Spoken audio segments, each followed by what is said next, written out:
Good morning. It is day 2 in the Ecuadorian Amazon. It is about 5 minutes before 6 o'clock in the morning, so yeah, super early. But wake-up calls here are early because this is the time of day when the wildlife is most active. So if we really want to be able to experience the Amazon, we have to experience it at this time of day, late at night, so yes, early morning wake-up calls while we're here. We are heading today or I should say this morning, on a canopy walk. They basically have a bridge set up high above the treetops here. So instead of craning your neck up from the canoe, like the way we were doing that yesterday to try and see anything, we get to see the wildlife from above. So that should be really cool. So apparently to get there, we have a 45-minute canoe ride. Then we'll have about 2 hours on the bridge, and then we'll walk back. So should be a really cool morning. And that right there is our guide, Christian, and our ride for this morning.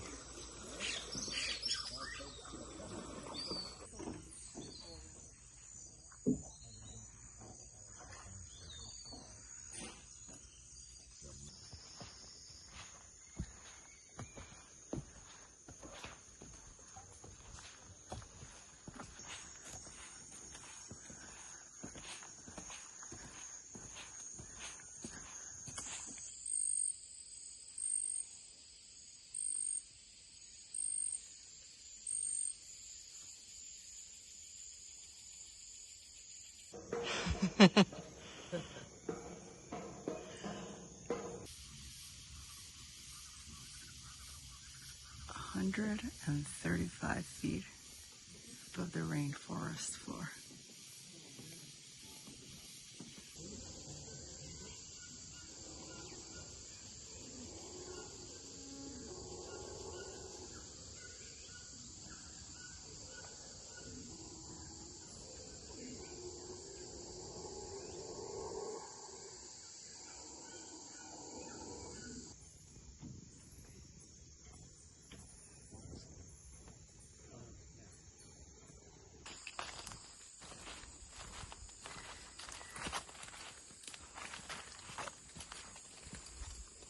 When there's a threat, I'm the threat right now, potential predator, they don't move.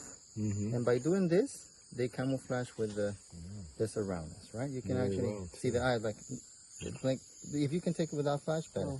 Sorry. Yeah. In the night, animals in the night is okay, but in the day, it's not good for their eyes.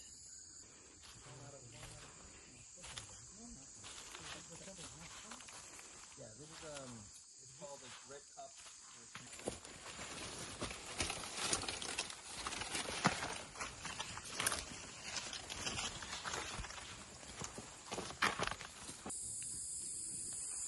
Okay, so these trees with the exposed roots, they're known as walking trees because in the rainforest, essentially, trees grow as high as they do because they're always competing for light. They're trying to get sunlight. So the walking trees are able to move, there's another one, in search of a spot with more sunlight.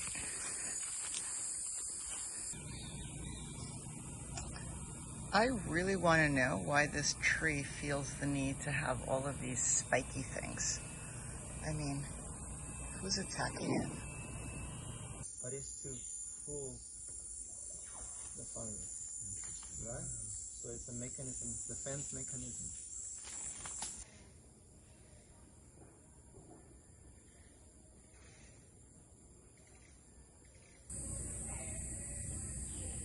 Coolest thing ever. These little ants carrying the leaves. The leaves could be even heavier than they are.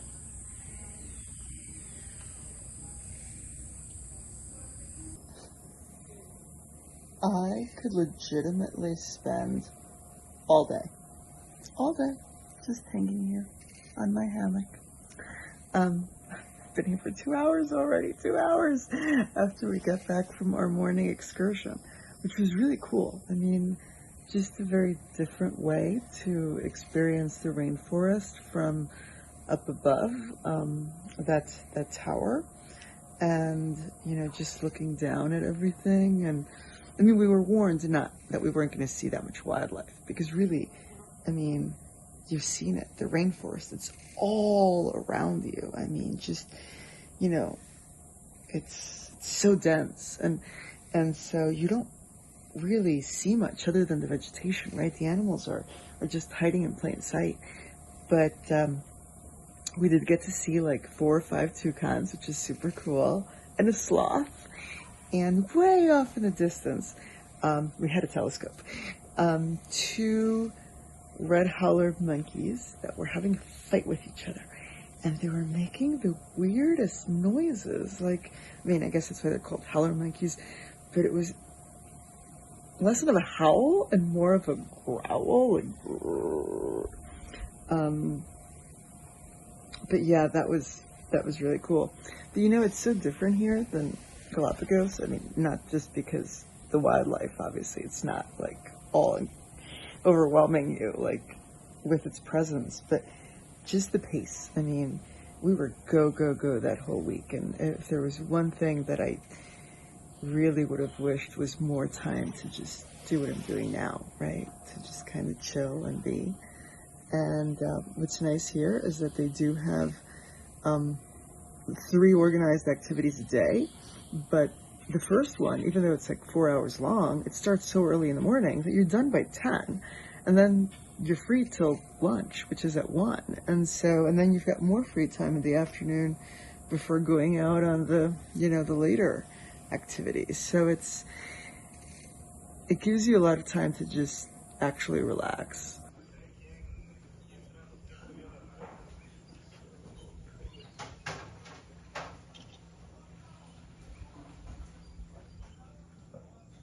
Look at the tail. Look at the tail. The tail is the engine.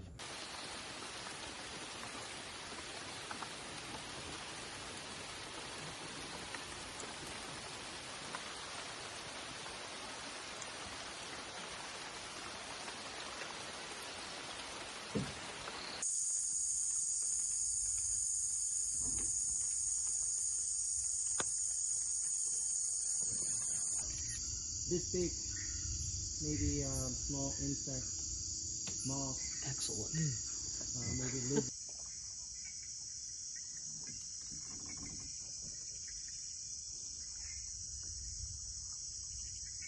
Good morning. Super dark, huh? Day 3 in the Amazon. It is 5:30 in the morning. We've already had breakfast, getting ready to get on a canoe that's going to take us out to the river, where we can take a boat to go to a thing called a parrot lick. So what is a parrot lick? It's basically a wall made out of clay that the parrots go and they lick for the minerals. But it's supposed to be really cool because it attracts hundreds of parrots, except that it's raining, and you can bet anything there are going to be no parrots. But let's be positive, shall we?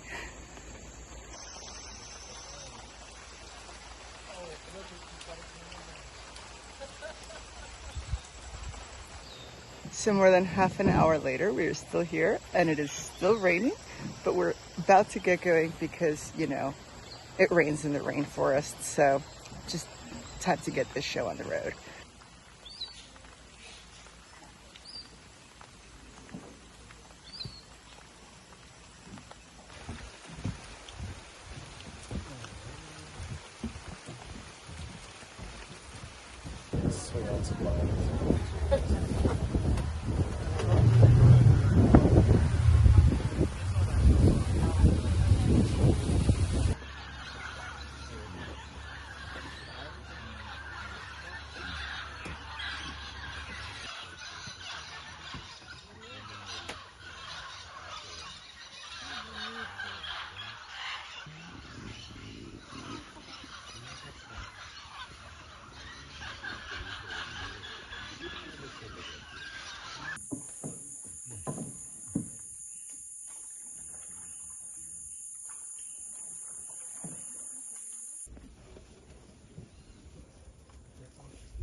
Okay, please take your time.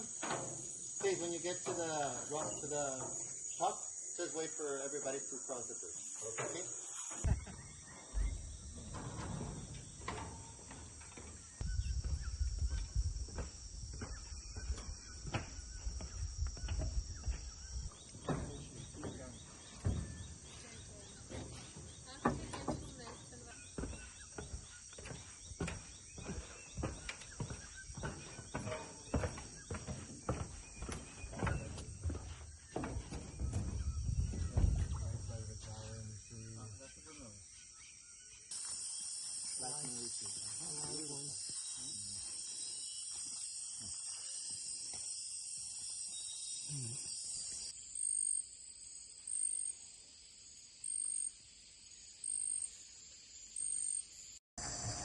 What I realized today as we were on our last jungle walk and our last pair of canoe rides this morning was that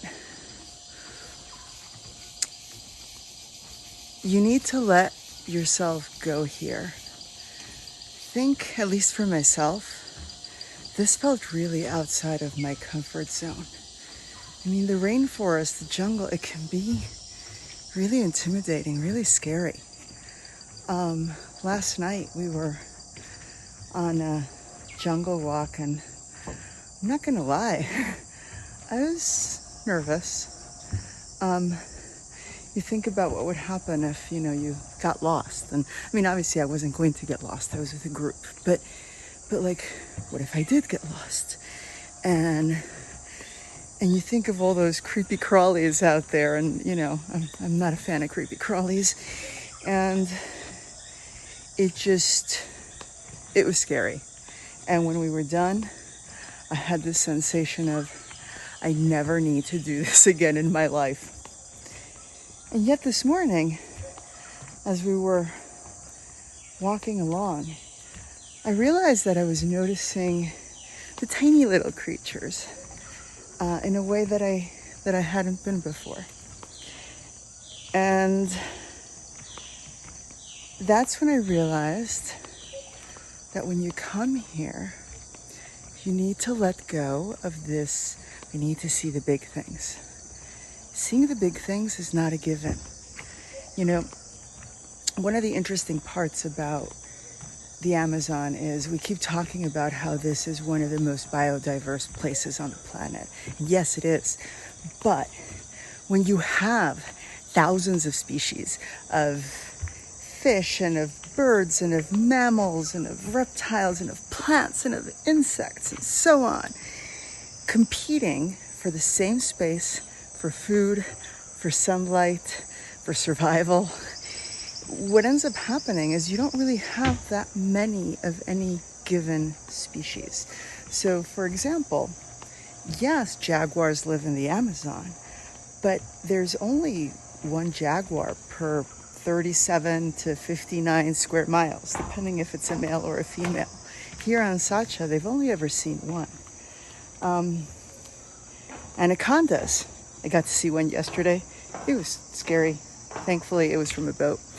But there are only 2 anacondas that have been seen living around the lake here at Sacha. They're also very territorial. They don't hang with each other. River otters, super cute. There's a family of 4 living here. That's it.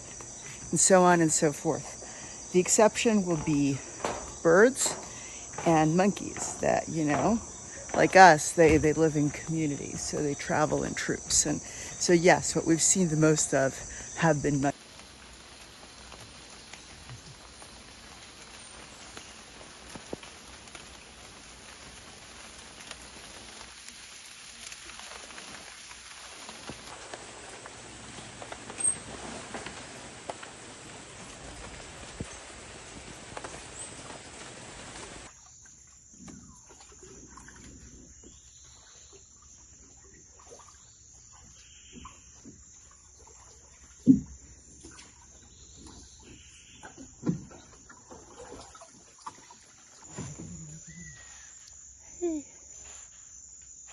This is the parrot.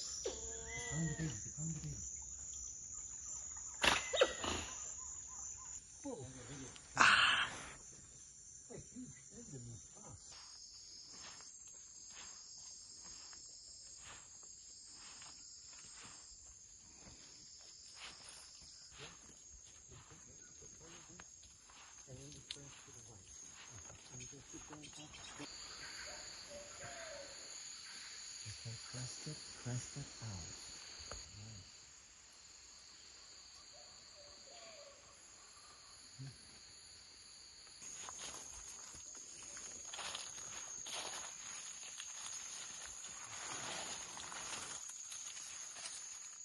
And then what you do is you come like this, you stick your hand. Oh my God. You get some of the termites in your hand like this. And then you eat them? No, you rub like this. Yeah? Very nice smell. I really want to smell. Oh, actually it is. And then It is a nice smell. we're not just killing them for fun. We are using it, right? And this is some of the things that the forest. Come on. Okay, so I learned how to make mosquito repellent out of living termites today. Yeah, I know it sounds kind of gross. It is. Here's a trick. You find a termite nest. There's a lot of them here, a lot of them. So you find your termite nest and you scrape off like a little bit of the top, and all of a sudden you're gonna have thousands of termites desperately coming out, trying to figure out what's going on and trying to repair their nest as quickly as possible. Well, you put your hand on the nest. Yes, I said you put your hand on the nest. You let all these creepy crawly termites cover your hand. You then rub your hands together, and guess what you do with the termite juice? You rub it all over yourself. Yep, you rub it all over yourself. It's gross. It smells really good. And no, I did not do it myself. I watched my guy do it, and I watched Nicola, my companion on this morning's excursion, do it. I was too grossed out. But, hey, mosquito repellent, if you're in a desperate need in the middle of the Amazon, now you know how to get some.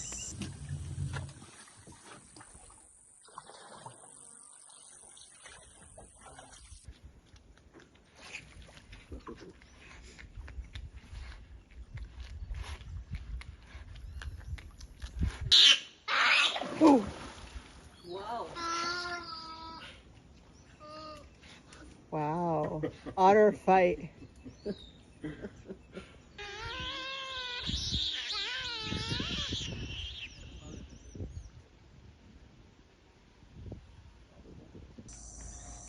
It is nearly sunset of my last day here.